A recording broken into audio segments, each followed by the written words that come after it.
Hola, bienvenido. Ya comenzó tu programa Biblia Fácil y qué alegría poder tenerte a ti del otro lado de la pantalla.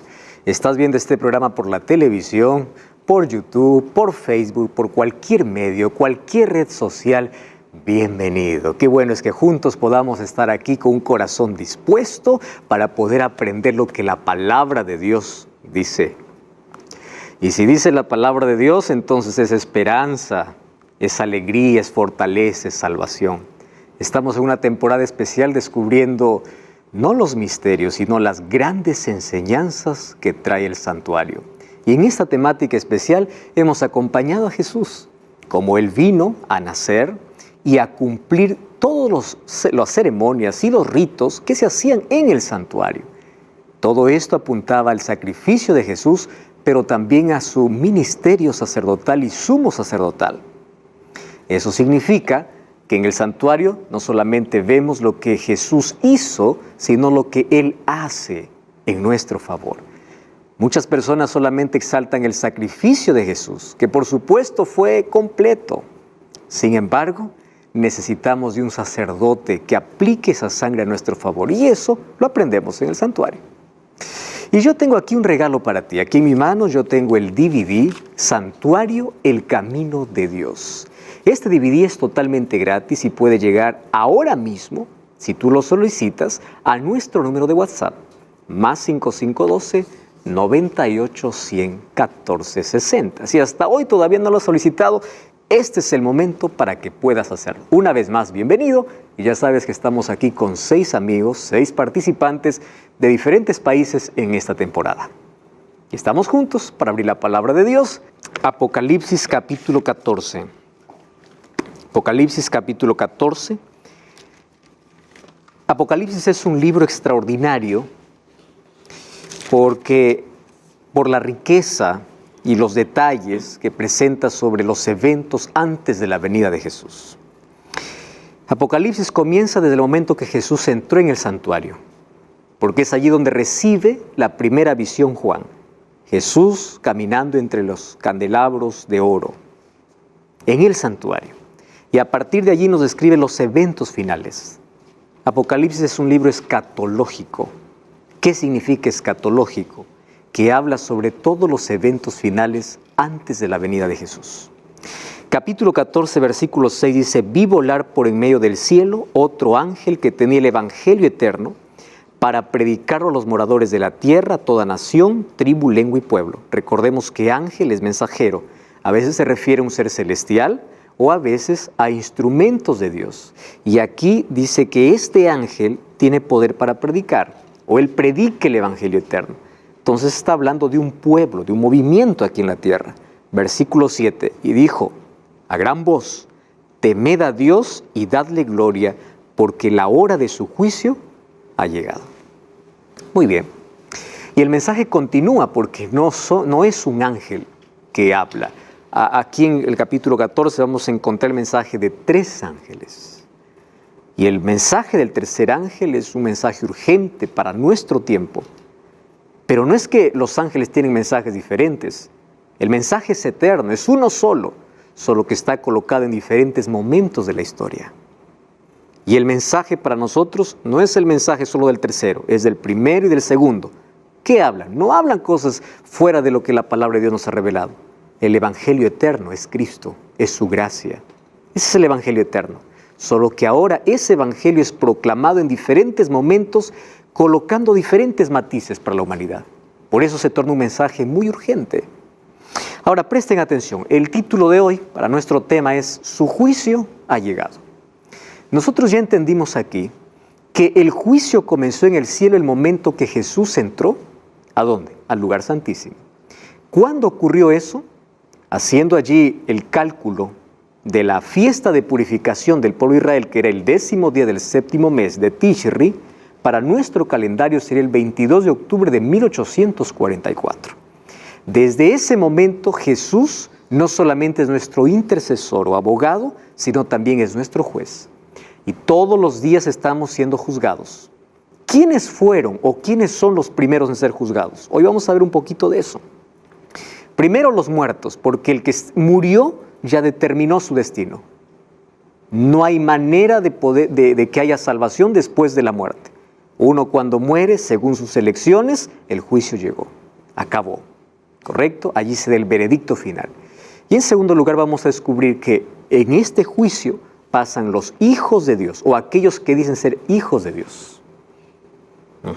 Porque no todo aquel que dice ser cristiano es cristiano. Algunos pueden colocarse máscara de cristiano, máscara de religiosidad, menos comunión con Dios. Ahora, el mensaje es interesante. Dice así: adorad a aquel que hizo el cielo y la tierra, el mar y las fuentes de las aguas. El mensaje del primer ángel es un llamado ¿a qué? A la adoración. Su juicio llegó, adora correctamente. Ese es el problema mayor de nuestro tiempo. ¿En qué se basa nuestra adoración? Yo quiero mostrar para ustedes algunos aspectos que me llaman la atención. Todos nosotros sabemos que Jesús es el centro de las Escrituras, ¿correcto? Si tú lees la Biblia sin buscar o si no encuentras en la Biblia a Jesús en el capítulo que has leído, entonces tu lectura fue vacía. Jesús fue el centro, es el centro de todas las Escrituras.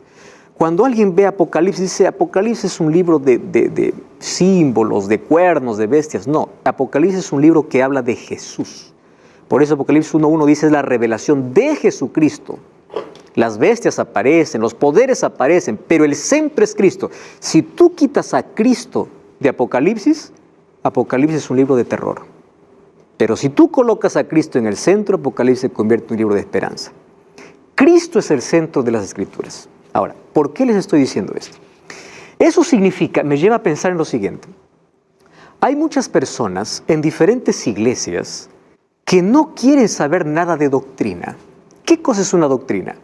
Doctrina es una creencia sólida basada en la palabra de Dios. Entonces, hay personas que dicen, no, viene a adoctrinarme. ¿Qué cosa es una doctrina? Doctrina es la base, el fundamento de una creencia. Hay personas que creen en Jesús, pero no quieren su doctrina. Y yo aquí voy a hacer una diferencia y yo espero que esto quede muy claro el asunto aquí. Fíjense así. ¿Puede existir doctrina sin Jesús? Escuchen bien lo que está diciendo. Puede existir doctrina sin Jesús. Por ejemplo, hay varios que por allí proclaman la doctrina, pero lo sacan a Jesús de la doctrina. Jesús no es el centro. Cuando Él tiene que ser el centro de cada doctrina.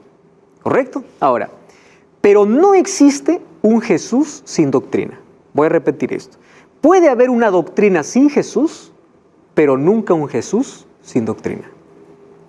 Porque cuando tú crees en Jesús, Jesús no es alguien vacío. ¿Comprenden?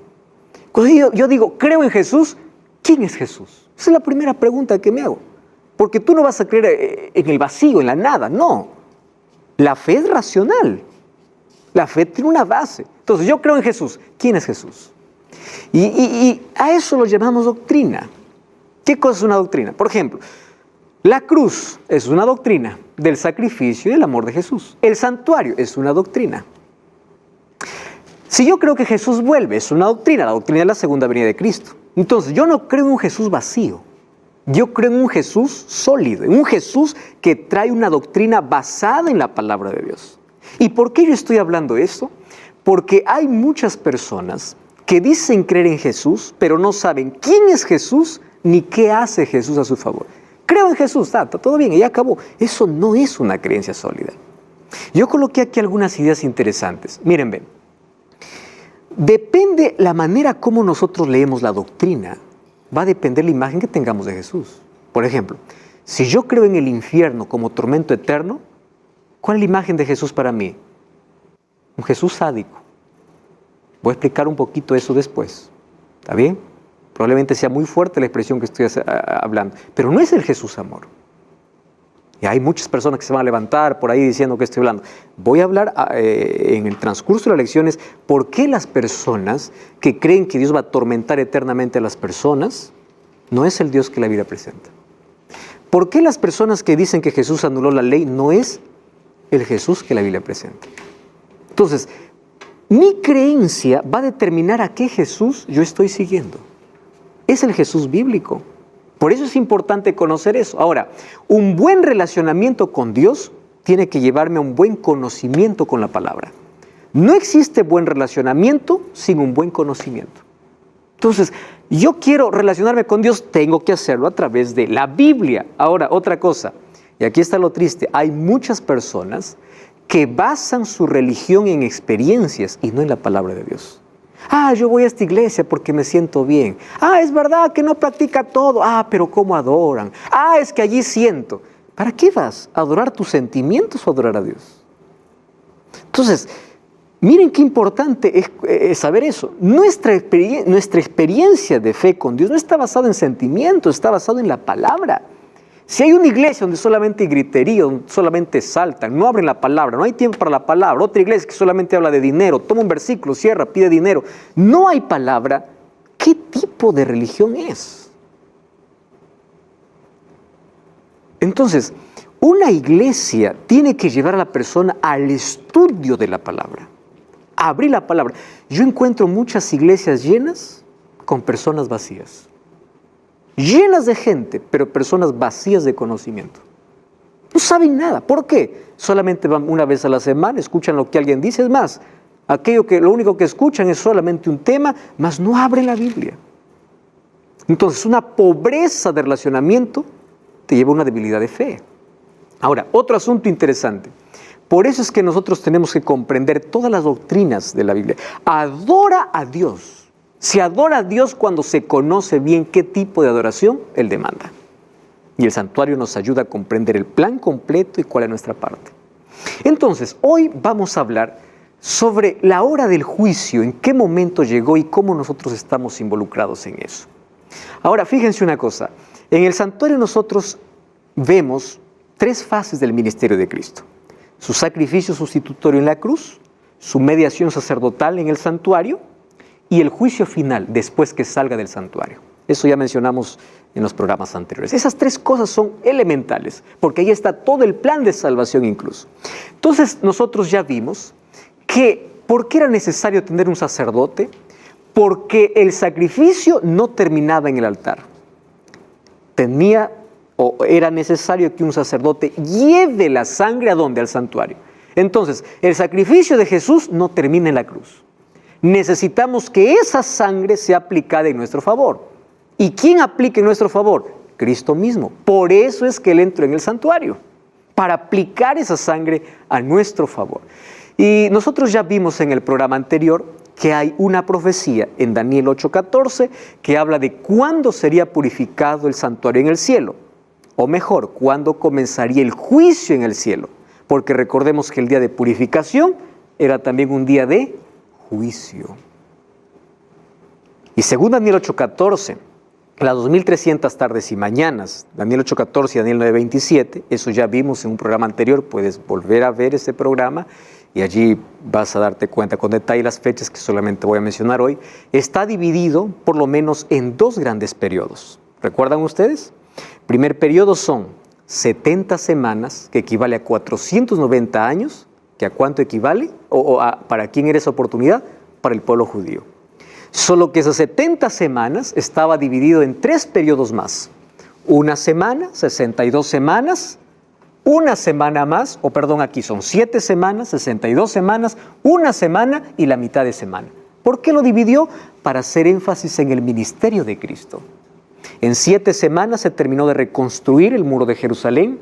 A las 62 semanas llegamos al bautismo de Jesús. Una semana más sería el año 34 cuando muere el primer mártir. Israel deja de ser el pueblo exclusivamente elegido para ser luz de las naciones. Y cuando dice a la mitad de la semana se hará cesar el sacrificio, está hablando que Jesús moriría justo a la mitad de esta semana, entre el 27 y 34. Jesús murió en el año 31. Ahora, si nosotros queremos saber cuándo será purificado el santuario, es más fácil. ¿Por qué? Porque esta profecía, ¿cuándo tendría su comienzo? En el año 457. Ya vimos eso cuando el rey Artajerjes dio la orden para reconstruir los muros de Jerusalén. Entonces, si de las 2300 tardes y mañanas, 70 semanas ya están cortadas, ¿qué significa? Vamos a restar.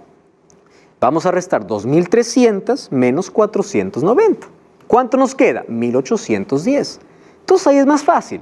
¿Cuándo terminaron los 490 años? En el año 34. Lo sumo, más 1810, ¿a dónde me lleva? A 1844.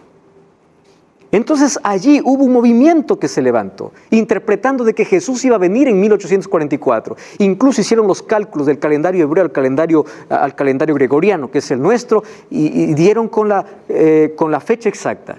El 10º día del 7º mes, para nuestro calendario, ¿qué equivaldría? 22 de octubre de 1844. Hubo un hombre llamado Samuel Snow quien colocó esa fecha. Junto con Guillermo Miller, y un movimiento se levantó diciendo que Cristo vendría, pero Cristo no vino. Ahora, la fecha estaba correcta, pero el evento equivocado. ¿Por qué? Porque Cristo no vendría a la tierra, sino que asumiría una nueva función en el cielo. ¿Qué función? Sumo sacerdotal. Quiere decir que en ese momento la hora del juicio llegó. Eso es lo que dice Apocalipsis capítulo 14. La hora de su juicio ha llegado. El tema del juicio es un tema interesante en la Biblia y lo repite varias veces. ¿A dónde entró Cristo? Hay algunas personas, yo he colocado esto aquí porque ya me llegaron algunas preguntas, que en Hebreos Jesús dice que Jesús entró al lugar santísimo. Entonces ahí me preguntaron, pastor, ¿cómo enseña que Jesús primero entró al lugar santo, después al lugar santísimo? Hay algunos textos que dicen que Jesús entró al lugar santísimo, Hebreos 9, 24 y 25, 9, 11 y 12. Entonces, yo quiero aquí explicar ese asunto que para algunos puede causar confusión. Miren, en Hebreos el santuario no es visto por compartimentos, sino como un todo. ¿Por qué? Por la palabra griega que encontramos allí. Por ejemplo, la palabra santuario que está agia, es visto el santuario como un todo, no por partes. ¿Cuál es el énfasis del libro de Hebreos? El énfasis es el sacrificio de Jesús. Hebreos está diciendo, Jesús no se ofreció muchas veces como en el santuario terrenal. Todos los días tenía que ofrecerse y en el lugar santísimo todos los años tenía que purificarse. No, dice, cuando Jesús fue al cielo fue con un solo sacrificio y entró una sola vez. No es cada año, no es todos los días. Ese es el énfasis que está dando el libro de Hebreos. Entonces, ¿qué cosa está mostrando? Que así como el sumo sacerdote entraba una vez cada año, Cristo entró una sola vez y para siempre. Ese es el énfasis, ¿correcto? Para que cuando alguien lee el libro de Hebreos dice, allí no está hablando de dos compartimentos. Ese es el énfasis que está presentando. Ahora, desde 1844, Jesús viene a ser entonces nuestro juez y abogado. Eso vamos a comprender hoy. ¿Cómo es que un juez al mismo tiempo puede ser abogado? ¿Cómo un abogado al mismo tiempo puede ser juez? Eso vamos a estudiar hoy. Entonces, cuando Jesús se fue al cielo, actuó como sacerdote por 1813 años. ¿En qué año se fue al cielo? En el año 31.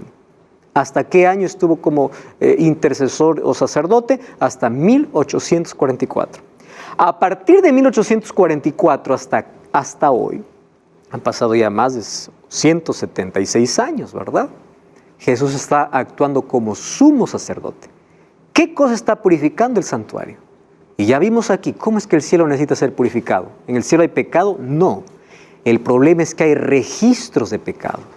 ¿Y cómo llegan esos registros? A través del libro donde están todas nuestras acciones. Nuestros registros de pecado contaminan el santuario. Así como el santuario terrenal, la sangre contaminaba y era el registro de pecado que entraba, nuestro registro de pecado necesita ser purificado. ¿Qué significa necesita ser purificado? Necesita ser eliminado. Eso es lo que Jesús va a hacer. Es decir, cuando yo pido perdón, Él me perdona, pero al frente dice solo perdonado. Pero Cristo necesita destruir para siempre ese archivo. Eso significa ser purificado, eliminar todos mis pecados. Y eso lo vemos claramente aquí en las funciones sacerdotales y sumosacerdotales que ocurría en el santuario. Eso ya vimos también en las lecciones anteriores. Muy bien, así como el día de la expiación se centraba en la eliminación de pecados confesados de los israelitas, presten atención a este concepto, el juicio antes de la venida de Jesús o preadvenimiento busca eliminar dos cosas. Fíjense aquí, número 1, los falsos creyentes y número 2, eliminar los pecados confesados de los sinceros creyentes. ¿Por qué es necesario un juicio? Para poder eliminar aquel que dice ser y no es. Porque incluso en la Biblia hay un poder que toma el nombre de Dios, pero va en contra de Dios. Eso vamos a ver en una próxima lección. Entonces, en este juicio se determina quién es y quién no es. Entonces, por ahí tú dices, mire, pastor, yo no voy a la iglesia porque hay mucho hipócrita, yo conozco fulano de tal. Tranquilo, hay un juicio. Tú preocúpate por tu vida y mira a Jesús. Jesús está viendo el caso de los demás. Que no te impida, no me voy a la iglesia por fulano de tal, por el pastor tal, por el líder tal. Cuando tú vas a buscar una iglesia, no busques una iglesia con personas perfectas. Porque nunca lo vas a encontrar. Busca una iglesia que enseñe la verdad perfecta. Eso es muy diferente. Que sus creencias estén basadas en la verdad. Eso es lo que tienes que buscar. No personas perfectas. Porque si tú estás buscando personas, viendo la vida de las personas, estás tomando el lugar de Cristo. Mucho cuidado. Solamente Cristo es quien tiene esa función de hacer ese juicio. ¿Correcto? Muy bien. Jesús habló sobre el juicio. Vamos a leer este texto. ¿Está bien? Vamos a comenzar aquí por José. Lee por favor Mateo 11, 21 y 22.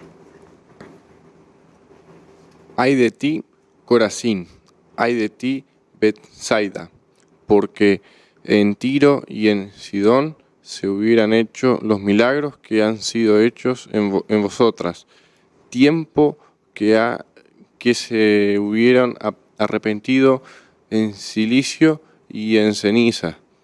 Por tanto os digo que en el día del juicio será más tolerable el castigo para Tiro y para Sidón que para vosotras. Miren cómo se lleva el juicio. Jesús ya nos dio un adelanto. Ay de ti, Corazín, y de ti, Betsaida. Porque ese ay no es una amenaza. Porque hay dos tipos de ay, no. Ay de ti, eso es, me voy a vengar. Y otro es un ay de lamento. Ay de ti, pobre de ti. Este ay es un ay de lamento. Porque miren lo que dice Jesús. Si en estas ciudades se hubiesen hecho los milagros que tú has visto, ellos se hubieran arrepentido. Es decir, yo hice contigo mayores milagros y no te arrepentiste. En el día del juicio, el castigo será menor para ellos que para ti. ¿A qué nos lleva a pensar esto, amigos?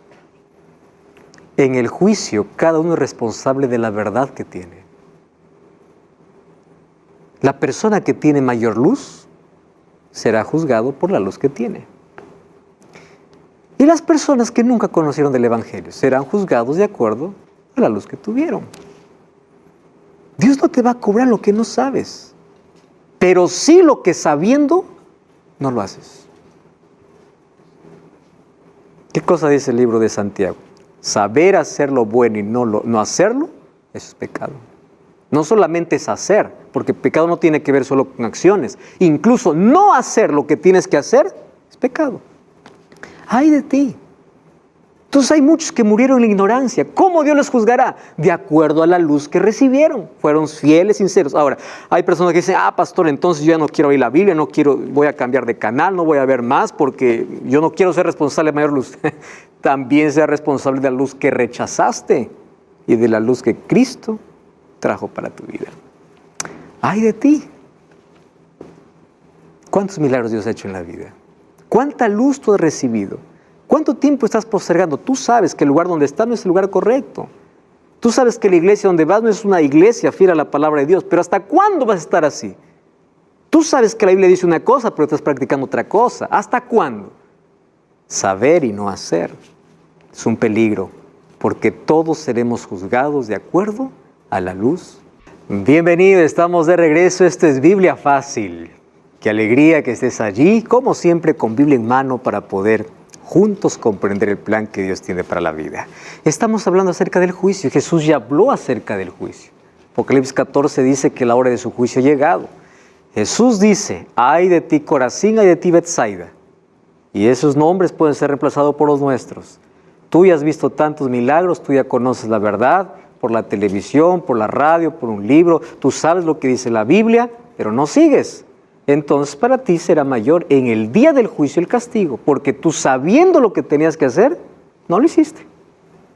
Entonces tenemos que nosotros vivir de acuerdo a la luz que recibimos. Ser sincero no significa aferrarse a la placa de una iglesia, aferrarse a la palabra de Dios.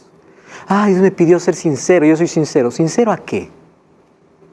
¿A lo que el pastor dice? No. ¿A lo que el sacerdote dice? No.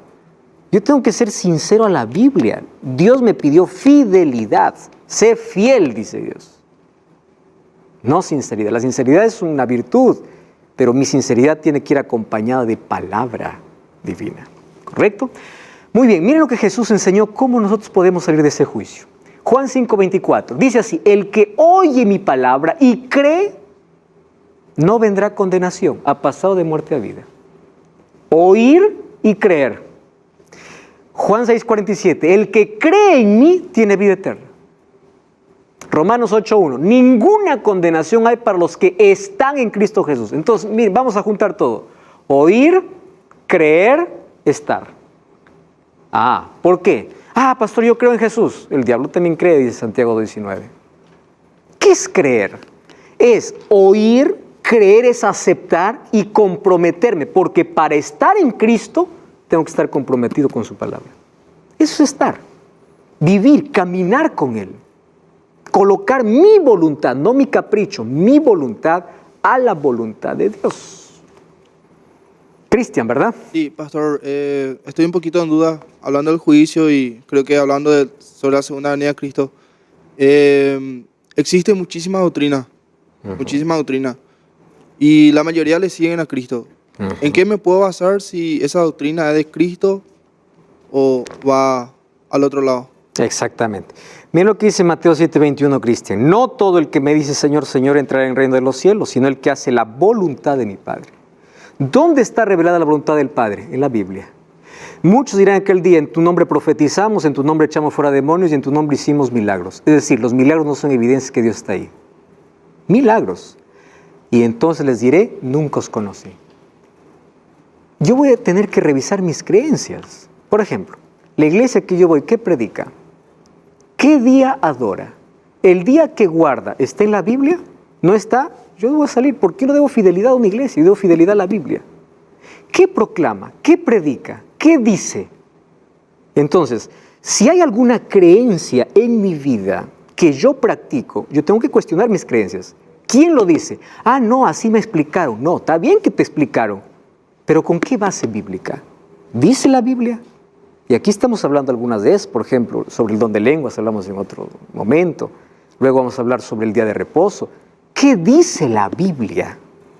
Cuando Jesús dice yo soy el camino, quiere decir que hay muchos caminos en la vida, muchas opciones para servir a Dios, pero hay un solo camino, es Cristo. ¿Qué es lo que Cristo hizo? ¿Qué es lo que Cristo me dijo? Y yo solamente voy a descubrir la voluntad de mi Padre del Padre, cuando reviso mis creencias a la luz de la palabra de Dios. Lamentablemente hoy mucha gente coloca más su confianza en la placa de una iglesia, en un líder religioso, que en la Biblia.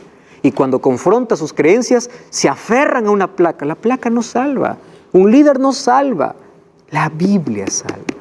Es en la Biblia que encontramos la palabra de Dios. Muy bien. 2 Corintios 5:10 dice: es necesario que todos comparezcamos al tribunal de Cristo. No hay excepciones, todos. ¿Cómo vamos a llegar al tribunal de Cristo? ¿Uno por uno? No, nuestros registros. Por nuestros registros llegamos allí a su tribunal. ¿Por qué es necesario un juicio? Eso es interesante conocer. Miren, número 1, para vindicar el carácter de Dios. ¿Qué cosa había dicho Satanás? Dios es injusto, Dios es malo. Y en el juicio el carácter de Dios se vindica porque se ve la misericordia y la gracia de Dios. ¿Cómo un miserable pecador puede ser salvo por amor? No por obras. No hay salvación por obras. Por la gracia de Cristo. ¿Qué más? Hay respuestas claras. Ustedes saben que a la expectativa está el universo entero. Hay seres en otros planetas viendo cómo Dios trata el tema del pecado. Además, cuando lleguemos al cielo, nadie va a quedar con un rastro de duda por qué se perdió fulano y por qué se salvó fulano. Porque en el cielo habrá sorpresas. ¿Por qué él está aquí? Imagínate a Esteban viendo a Saulo. Tú no me mataste. Sí, pero yo me arrepentí y estoy aquí. Y en el cielo también habrá sorpresas, personas que pensaste que estarían no están. Entonces, respuestas claras. ¿Cómo voy a tener esas respuestas claras? Aquí está el registro, juicio. Solamente serán eliminados los archivos, purificados aquellos que son salvos, porque Dios los perdonó. De los otros quedan sus registros o sus archivos hasta el día que Jesús destruya para siempre el pecado junto con Satanás, que es después del milenio. Vamos a ver eso después. Muy bien, en el juicio el sacrificio perfecto es aplicado a quien acepta. Jesús murió por todos, pero no todos se salvan. Solamente se salva el que cree, aquel que acepta su sacrificio. Y una cosa, el juicio es a favor del pueblo de Dios. Para nosotros el juicio no debe ser miedo. No debe darnos miedo. ¿Por qué razón? Porque tenemos un abogado. Miedo nos daría si pasamos por un juicio y estamos solos. Ahí sí. Pero si tú caminas con Cristo, obedeces la palabra de Dios, haces la voluntad de Dios, el juicio es a tu favor. Tiene que ser alegría. Vamos a ver algunos elementos de juicio. Número 1, juez. Mira lo que dice Juan 5:22. El Padre nadie juzga, sino que todo el juicio dio ¿a quién? Al Hijo. ¿Quién es el juez en este juicio? Jesús. Entonces ahí ya tenemos una ventaja, ¿verdad? Aceptas a Cristo, Él es tu juez. Él no te va a condenar porque lo aceptaste. Punto final, solucionado el problema del juicio. Por eso Jesús dijo, yo conozco mis ovejas oyen mi voz y me siguen. Yo las conozco y ellas me conocen. Entonces, si tú conoces al juez, solucionado. Se acabó el problema. ¿Qué es conocer a Jesús? Vivir con Jesús, comprometerse con Jesús y con la verdad que Él me da. Por eso yo inicié hoy hablando acerca de la importancia de la doctrina bíblica. ¿Correcto? Aquí tenemos un abogado. En este juicio, porque en todo juicio eternal hay un abogado, ¿verdad? 1 Juan 2:1. Hijitos míos, estas cosas escribo para que no pequéis. Si alguno hubiere pecado, ahí está el texto. Abogado tenemos para con el Padre. ¿Quién es? Jesucristo el justo. Tú pecas, ofendes a Dios, la ley te condena a la muerte. Voy a mi abogado me defiende y dice, está bien, yo tengo la solución. Pronto, listo, se acabó. Se acabó, ¿por qué? Porque Él me perdona. ¿Correcto? Él es mi abogado. Aquí hay un acusador. Abran su Biblia, vamos a Zacarías. Zacarías está antes de Malaquías. Malaquías es el último libro del Antiguo Testamento. Zacarías, miren, vamos a leer el libro de Zacarías capítulo 3, versículo 1 en adelante. Entonces, está 2 libros antes del Nuevo Testamento, antes de Mateo. ¿Está bien? Zacarías 3. Dice así, me mostró al sumo sacerdote Josué, el cual estaba delante del ángel de Jehová, y Satanás estaba a su mano derecha, ¿para qué dice? Para acusarle. Y dijo Jehová a Satanás, Jehová te reprenda, Satanás. Jehová que ha escogido a Jerusalén te reprenda. ¿No es este un tizón arrebatado del incendio? Miren cómo Jesús nos defiende. Este es un tizón arrebatado del incendio. Y Josué estaba vestido de vestiduras viles y estaba delante del ángel. Y habló el ángel y mandó a los que estaban delante de él diciendo, quitadle esas vestiduras. Y él le dijo, mire, he quitado tu pecado y te he hecho vestir de ropas de gala. Pongan mitra limpia sobre su cabeza. Pusieron una mitra limpia sobre su cabeza y le vistieron de ropas. Y el ángel estaba en pie. Y el ángel le amonestó a Josué diciendo, así dice Jehová de los ejércitos, si anduvieres en mis caminos y guardares mi ordenanza, tú gobernarás mi casa, guardarás mis atrios, y entre estos que aquí están, te daré lugar. Esta es una obra de juicio. ¿Quién es el acusador? Satanás. Miren cómo es el diablo. Coloca la trampa, te embarra en ella y luego te acusa. Eso es lo que hace. Él está perdido. Dice, no, él pidió perdón. Quítale esas ropas cochinas. Quítale esas ropas viejas. Dale ropas buenas. Es la justicia de Cristo. Entonces, en este juicio, por más que tengamos un acusador, si buscamos a Cristo, Él nos viste la inmundicia que nosotros tenemos por causa del pecado. Él lo saca. ¿Están entendiendo qué es la gracia de Dios? Aquí tenemos testigos.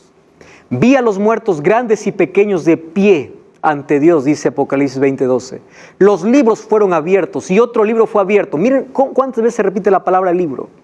El cual es el libro de la vida. Entonces, aquí dice que hay libros y entre esos libros hay un libro que es el libro de la vida. Y fueron juzgados los muertos. Claro, porque el que estuvo muerto ya selló su destino. Por las cosas que estaban escritas en los libros, ¿según qué cosa? Sus obras.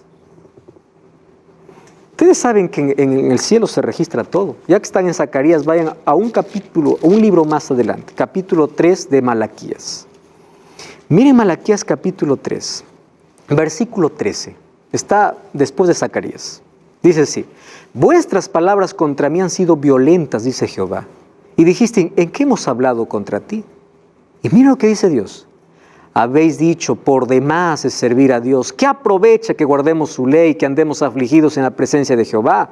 Decimos pues ahora, felices son los soberbios, los que hacen impiedad. No solo son prosperados, sino que tentaron a Dios y escaparon. Entonces los que temían a Jehová hablaron cada uno a su compañero. Jehová escuchó y oyó. ¿Y qué dice allí?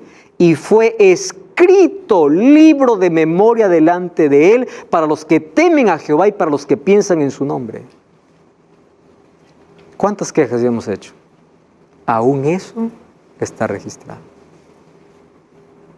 Aún cuando tú dices, ¿cómo es posible que el otro tenga más que yo? Yo soy fiel, el otro es infiel, el otro es pagano, yo soy cristiano. Libros. Miren lo que Jesús mencionó. Y además tenemos el acusado, ¿verdad? ¿Quién es el acusado? Ser humano. Hechos 17:31 dice, ha establecido un día en el cual juzgará al mundo con justicia por aquel varón a quien designó dando fe a todos con haber levantado a los muertos. ¿Quién es? Cristo. Cristian. Sí, una consulta. No tengo bien en claro. Una vez que yo acepto a Cristo, ¿cuándo es el momento donde mi vida está siendo juzgado? Porque todos los días somos juzgados porque hoy estamos en un juicio. en un juicio. Solo que el juicio se determina, el veredicto, el momento que una persona muere. Mientras estás vivo, el juicio está en, ¿cómo se dice? En andamiento, está en proceso. Hasta que una persona muere. O hasta que Cristo salga del lugar santísimo. Ahí están todos los casos decididos. Todos los días. Por eso todos los días necesitamos perdón, todos los días necesitamos de gracia, todos los días necesitamos de Cristo. Y esperamos que la muerte nos sorprenda siempre con Cristo. Muy bien, amigos. En todo juicio, no hay juicio sin ley. Miren lo que dice Santiago, Nuevo Testamento, capítulo 2, versículo 10. Santiago está en el Nuevo Testamento, después de Hebreos, que es un libro que hemos leído varias veces. Santiago, capítulo 2, versículo 10 al 12. Presten atención a lo que dice este texto. Cualquiera que guarde toda la ley ofende o ofendiere en un punto, se hace culpable de todos.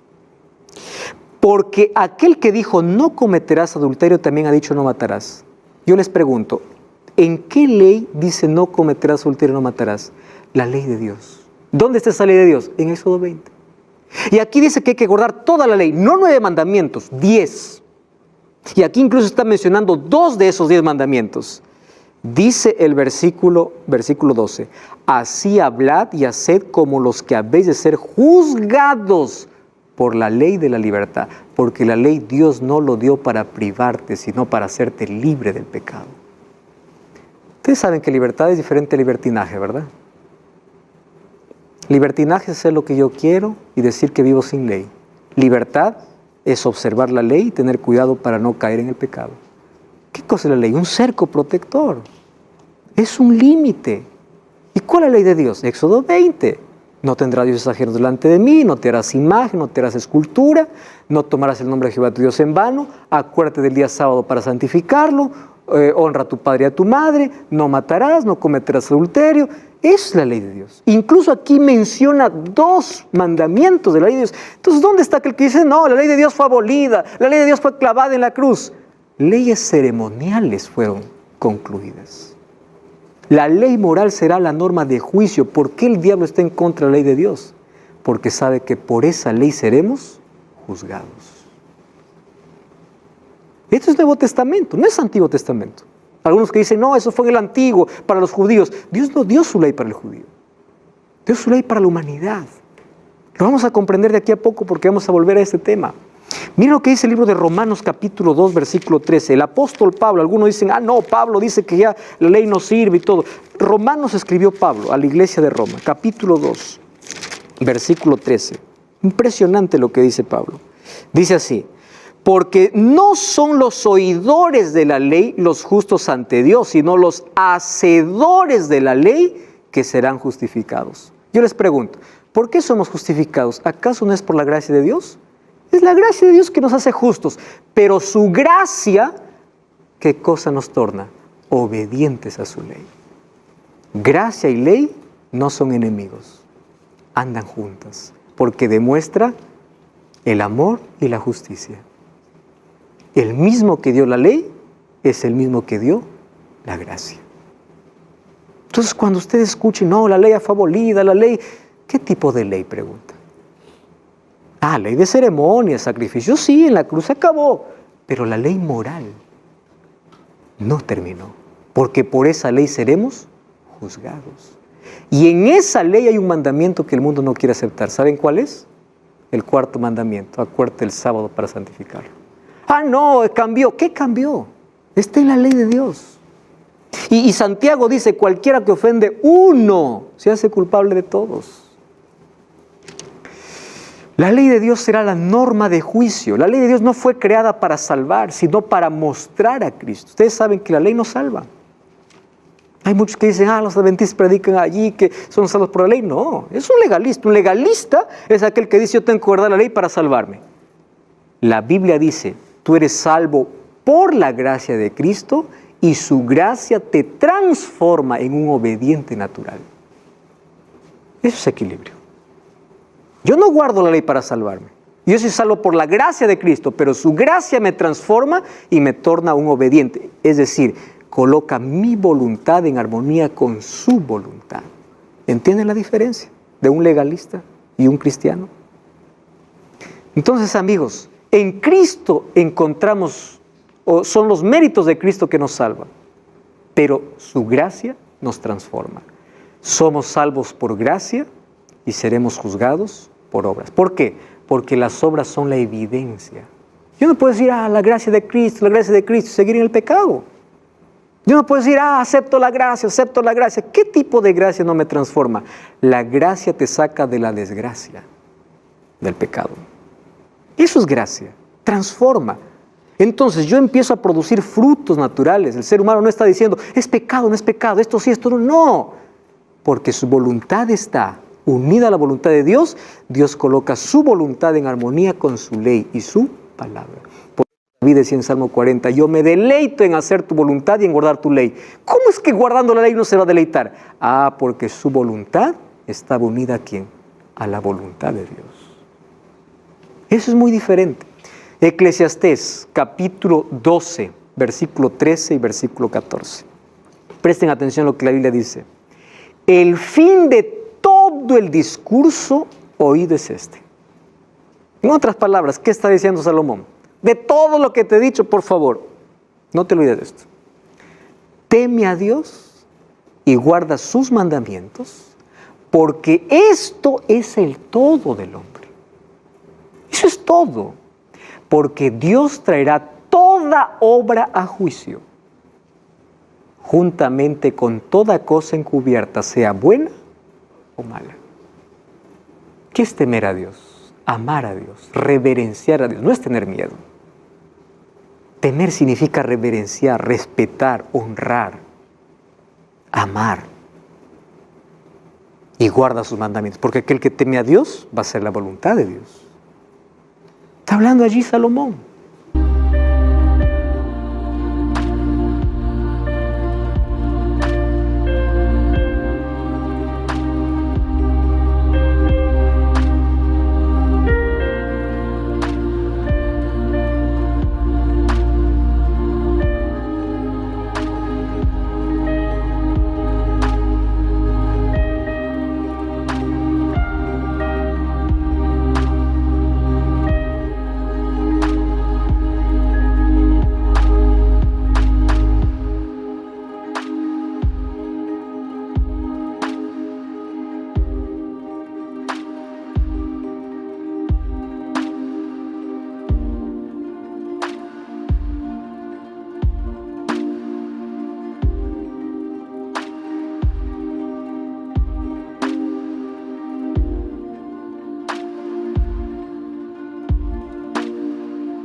En este juicio se revela a los seres celestiales quién de entre los muertos será digno de tener parte en la primera resurrección, porque la Biblia habla de dos resurrecciones.